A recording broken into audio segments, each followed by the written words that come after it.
Hi, welcome to an episode of Marriage on a Tightrope. I'm Katie, I'm Alan. and we're still married. That's cute. It is cute. I hope It's our tagline, our catchphrase. it's if only you will. been our tagline for 5 years. Well, I think every marriage can say with certainty, if you've made it 5 years, you're going to make it forever. Is that I'm Maybe, no? sure that's yes. We're getting the YouTube channel started off on a falsifiable note. That's okay. That's all right. That's always the best way to start your very first episode, Alan. That's right. We're excited to be with you. We are Alan and Katie Mount. We are the hosts of this channel and podcast, Marriage on a Tightrope. We've been around for it's been 5.5 years already. And this is the first, we've done a number of video podcasts on other people's streams, but this is the official launch of the Marriage on a Tightrope video podcast. For your viewing pleasure, where video can be found. YouTube, Facebook, TikTok, Omegle. You have the voice. I don't have the voice. But you have the face and the body. Am I getting awkward already? I don't, but that's okay because we're just a bunch of middle-aged adults. And at this point, we're just happy that we're still here. Like alive or married? I mean, both. A little bit of both. Yes.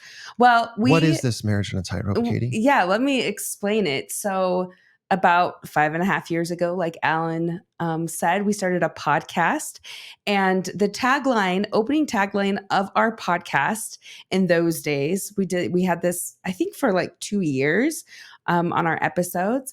It was Marriage on a Tightrope explores how couples can strengthen their relationship when one partner experiences a shift in religious belief. That's the short version of what we are, or who we are. Now, we may know a little bit about that. We might know. Because we went through this ourselves. And that's why we're talking from experience.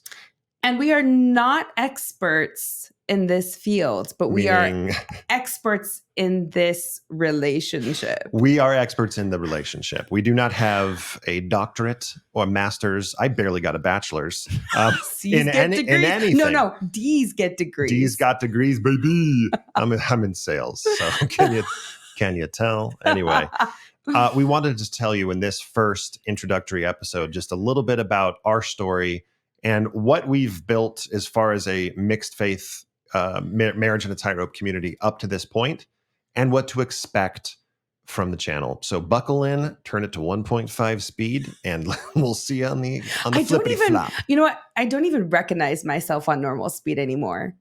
It's true. I don't listen to our episodes, but every once in a while when I pull one up, I always listen to it on like 1.5 speed, and it just sounds so much better. That's right. So Katie, first, maybe I think a good place to start is maybe you can not quite see behind us because it's getting a little dark, but we are in the beautifully green area of Utah, in northern Utah.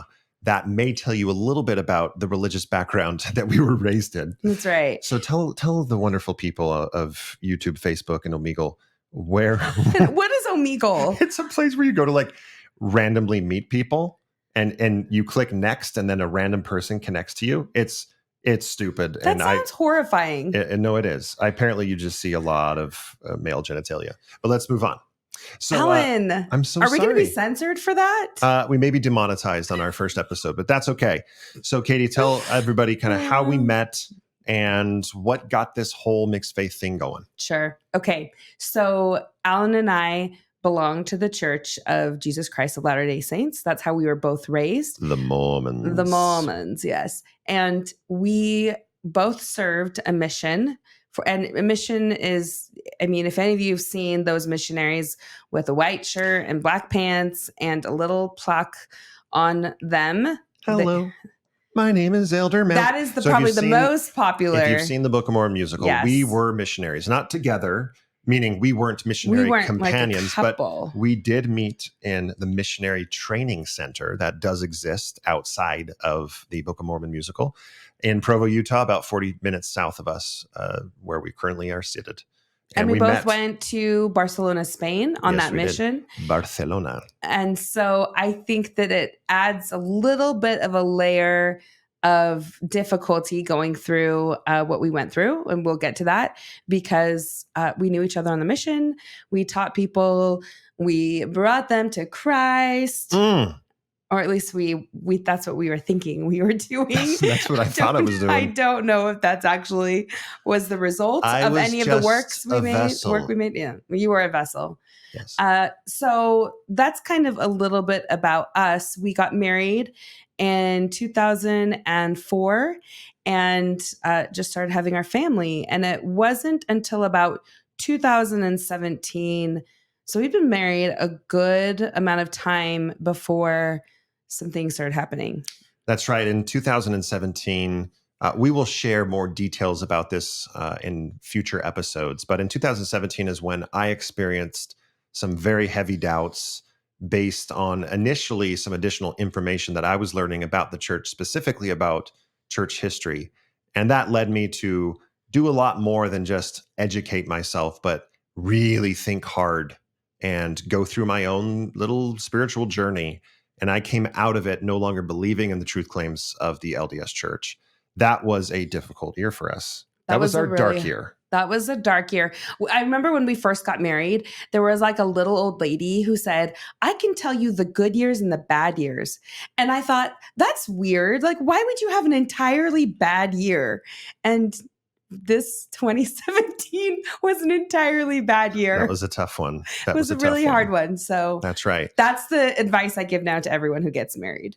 Right. And you're going to have bad years. You're going to have bad years. Pop a Martinelli's or a champagne, depending on if you're LDS or not, at the new year. And we'll see what happens January 1st. Because what happened at the beginning of 2018. Yeah. Tell everyone what led to Marriage on a Tightrope, how that got started. Sure. So there was an experience that we had where I hadn't told my family, I hadn't told any of my friends what was going on. I think that when you are in a struggle in your relationship, for me, it was more natural to just sort of like figure it out and come to a conclusion. And then we would tell people. But it also meant that I was very, very lonely and I didn't have anyone to talk to. There weren't any resources that I could find at the time. And that just left me in a really dark place. And I was having a conversation with a leader in our church, and he was really trying to help me. And I said to him, can you think of anyone in the whole area that we live in that you're over? Can you think of anyone that would be able to talk to me about this? Because I don't know anyone in a mixed faith relationship. The only people I had heard of were people that were divorced, and I wanted to stay in my marriage, and because we still had a very loving relationship. And he thought for a minute, and I said, if you need to take some time to think about it and come back to me, that's fine too. And after a few like kind of awkward moments, like minutes just sitting there, he said, nope, there's no one that you can talk to. And that was, I think that's what like kind of fueled me to think, I don't believe you. I thought to myself, there has got to be more than just us going through this. And it's either because one, people are lying about it because they feel shame around it, or they don't have a community to turn to, or that they are just silently slipping out, transitioning out because there's just no support. So that's when I went to Alan, and Alan had some experience in doing podcasts. I did a janky video game podcast with my brother. You did make up your own songs. We did over 100 video game based parody songs, of which 2 are worth mentioning on this podcast. Why are we even like? You haven't done that yet. Why haven't you written a parody song for us? Yeah, a marriage parody song. Hey, let's joke about trauma. Next up, I'll write a song about my dead dad. That's going to go well. You did write one about your dead dad, and you performed it at his funeral. Good point. Touche. You win. Okay. Anyway, going back to what I said. So I said to Alan, hey, what if we like did a podcast? And I wasn't expecting anything from it, but from there, it kind of just skyrocketed. It did. We found an audience very quickly, and it was overwhelming in very good ways. Yeah. Immediately, we found our email box, marriageonatightrope@gmail.com, just inundated with other mixed faith couples saying almost exactly the same thing every single time. And we still get this email to this day. I cannot believe, and I cannot be, I'm so thankful I found you. I thought we were the only ones. Yeah. And so, like, Katie's entire reason for doing this so that others wouldn't feel alone, that was validated within minutes of releasing our first episode. And the entire purpose of the podcast was just to tell our story. Like, that is really what we wanted. We weren't looking to make new friends. We weren't looking to build a community. Yeah. But what happened is that because of all these people reaching out, we realized the map outside of Utah as well and the US is just peppered with these couples that think they're the only ones. And so not long after we launched the audio podcast, Marriage on a Tightrope, we started a Facebook group called Marriage on a Tightrope. We're always late to the game because I think it was like a year or two after. It was like a year later. We were like, oh, I think maybe we should do this. It was like an Instagram, and then, oh, maybe we should do a Facebook group. That's right. We made a MySpace page. No, we didn't. No, we didn't. I don't think you can make those anymore. But we did make a Facebook group, and the membership of that group ballooned very quickly and is still alive and very, very active today. And you can join that group if you're in a mixed faith marriage and need some support.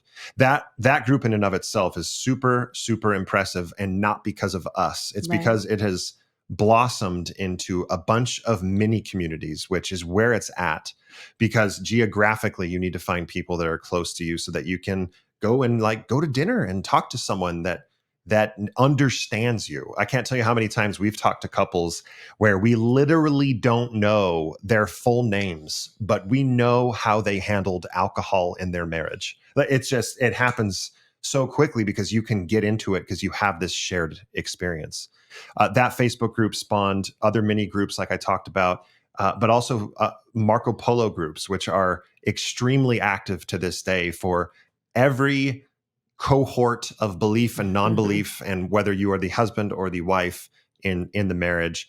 The men's non-believing group, for lack of a better term, is the most active of them all. And it's so cool to see. That's what he thinks. Well, yeah, that's a good point. It's actually the women. I shouldn't say that. And it's not a competition. We're glad that both are super, super active because it's so healing to hear other people talking about something that you're going through, even if it's a difficult thing. And so that was one of the things that we saw right away is the need for community. And through the Facebook group, through Marco Polo, through a lot of different avenues, these people have been able to meet and to form friendships and groups and retreats. And it has all been driven by them, but we get to facilitate that. And it has been completely rewarding to do that.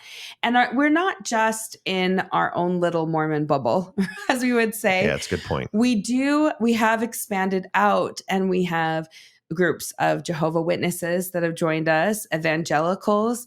Just if anyone is in a mixed faith space, they have been able to find us. And what are some of the ways that they found us? I think that there's like a list of things that we've done. Yeah, I mean, there's everything from New York Times article that we were interviewed for, and we've gone to different conferences and spoke. We've been on a number of different podcasts and interviewed on the Mormon Stories podcast, the Mormon Discussions podcast, Listen, Learn, Love with Richard Ostler. I provided the audio narration for the book Bridges, Ministering to Those Who Question, by David Ostler. The Ostler brothers like us, apparently, and because they've hosted us a few times. And on the Sunstone podcast, Katie, you were on the Still Rowing podcast, which is a very popular podcast. Yeah. Take 3? Is that what another one? What's the Take 3 and 30? 3 and 30 podcast. The 3 and 30 podcast. I was also on that. That's right. So we've just been able to branch out and really find people through a bunch of different methods. And now a lot of our followers have nothing to do with Mormonism at all, which is great to see, because that kind of leads to why we have gone this route to go the video route, is because we want to keep finding those specks on the map that think they're alone, but they're not. They're not. They need to find a community. And we're Right. just trying to provide one of them. Right. And in addition to the community, we put together a course for mixed faith marriage, and it's a 6-week course with a therapist that we run, and we've done 9 sessions. Is that right? Yeah, over 200 couples have been through the course. Right. And one of the best things about the course is the couples get to know one another and, again, make the connection. It's very healing to hear other people's stories, to see how people are doing their marriage, and sort of how they can work through their own differences and difficulties in their communication styles, in the way they practice religion, especially coming from these high demand religions where it can literally change the way your whole family operates. And so it's been really near and dear to our hearts to put our heart and soul into this community and just these projects with people. We receive constant emails and messages on social media about how people are needing community. They're finding that they no longer are in the same place that they used to be, and they are trying to navigate that. And this is the space that we've provided for that. That's right. I think about what you want out of a channel like this and why we are doing it, what to expect moving forward on this channel. And on our audio podcast, we have 135 episodes, and there's everything Yes. from interviews to here's how we handled this very specific thing. And we're going to do all of that. Just me crying the whole episode. Yeah, and there's not even words spoken. It's just her it's sobbing. It's just me sobbing. It's not good. Not it's actually. Very cathartic for some of you. That's right. Press play and cry with Katie. You need a friend to cry with? Here we go. That's right. So all of that is going to be included, and we will be getting into interviews. But really what we want to do to start this podcast, or this YouTube channel rather, is to share with all of you the tools that we've learned that have helped us in our marriage. We want to go over those specific things that we have found the most helpful, some of which we did not do well at first. And maybe never did. Well, that's why we're the best example, is because we screwed up so much. We literally made all of the classic mistakes that you do when you're in this. I killed a guy. So. Well, I wouldn't say that's a classic mistake. I'm kidding. But he lived. It was our child. That's we have 4. Anyway, but yeah, we have learned a lot. So tools is what we want to share with you for the first 10 plus episodes. We also want to expand past that. We have access to incredible therapists, incredible experts in their field to help and share with you something that could potentially help you and your partner. And the other thing that I wanted to say is that, we have wanted to branch out into something like a little bit different too. I know y'all have seen React videos, and some of them are kind of cringy. I will promise that we will not be. Well, we might be cringy. Well, I think we've already proven that we're comfortable with being cringy. I think the purpose of doing some of those React videos is going to be, how do people that think very differently from one another digest and talk about media that is on a touchy subject. Right. So the Happy Shiny People is a show that just came out, and I may tie that to the faith of my upbringing more readily than Katie does. And how do we kind of broach those conversations? Yes. Dear God, It's Me, Margaret. Is that what it's called? Is a mixed faith movie, I think, that just came out. Or Hello God, or something about God, and something about Judy Margaret. Bloombook. Anyway, we just watched it, and it was super cute. So good. And yes, so really, we've gone to the point where we're able to have a healthy communication about things that we do not agree on. There are things that we absolutely are in step with, but there's also things that we aren't. And so those are the types of things we would like to share with you, because there are ways to go about it respectfully. That's right. We will get you all of the information about our upcoming retreats and workshops in future episodes. This episode, we wanted it to be pretty short and sweet, to the point about why we're doing this, who the H we are. That stands for heck, by the way, not hell. Oh, some of those values, Alan, actually you usually swear. So I do. I love honest. swearing. That's one of my favorite parts of deconstructing. But anyway, we'll get there into are a plenty different of episode. people out there that swore beforehand. I do want to keep this not being marked as for adults only, but I did say genitalia already. Now I've said it twice. Alan. Okay. Let's end the podcast before we get into too much more trouble. But please like the video, hit the subscribe button, follow us on this journey so that we can keep producing this content for you. We're excited to get started on the more visual part of Marriage on a Tightrope. And thanks for following us. Those more that visual. This camera's working. Oh, yes, more visual. I'm thinking like we're going to transform the way we look while we do it too. I have a wig that I got for work. I could wear the wig one episode. Anyway, we're going off the rails.